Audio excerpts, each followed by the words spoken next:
right, we're going to take our first email question this evening, and that question comes from Pat.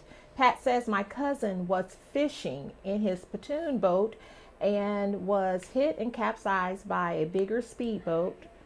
He's been in the hospital for 4 days. The guy who hit him denies that it was his fault and refuses to talk to anyone. Says he had the right of way, whatever that means for a boat.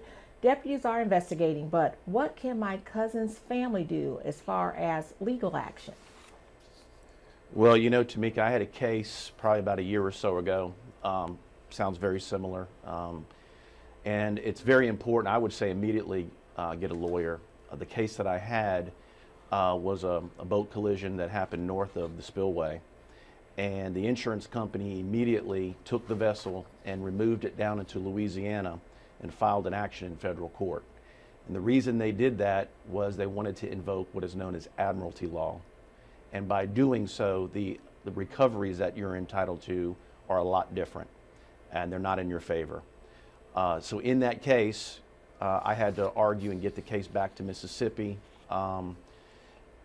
They argued that the Pearl River extends from Mississippi all the way down, into the Gulf of Mexico, and therefore admiralty law was that they wanted to invoke it. And my argument was, and under the United States Code, anything north of Bogalusa, Louisiana, on the Pearl is not considered under admiralty jurisdiction.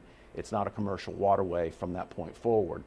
You know, and plus, as you get closer up the Pearl here to the spillway, there are a lot of channels and locks and things, and it is not. And it was just they were trying to create admiralty law where it didn't exist, and so we had to fight them in federal court, Louisiana, Mississippi. Finally, got it in the state court. The problem that we had, in addition, was that our client was injured so badly that he was hospitalized for several months, and so his version of the collision didn't come out at the beginning. They only had the version of the other boat driver, which of course said that we were on the wrong side of the river. And going back to the question where they say, well, what does it mean about right-of-way?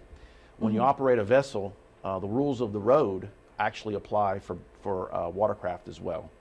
And so you want to check, you want to get a lawyer. It depends on where this happens. Of course, if it's in a Mississippi lake, you won't have admiralty issues, but if it's on a river, you need to get a lawyer. You don't want to be an admiralty, have them invoke admiralty law, but you also want to make sure your version of the case gets out and that it's accurate from the beginning. In my situation, we had to get a boating expert that was going to testify that the collision could not have happened the way the other boat driver said, that it was impossible. They looked at the water tides, they looked at where debris washed up, and so we had a lot of hurdles, but ultimately we prevailed. So my advice is get a lawyer, don't get trapped in admiralty law, and make sure your version of events gets reported on that incident report.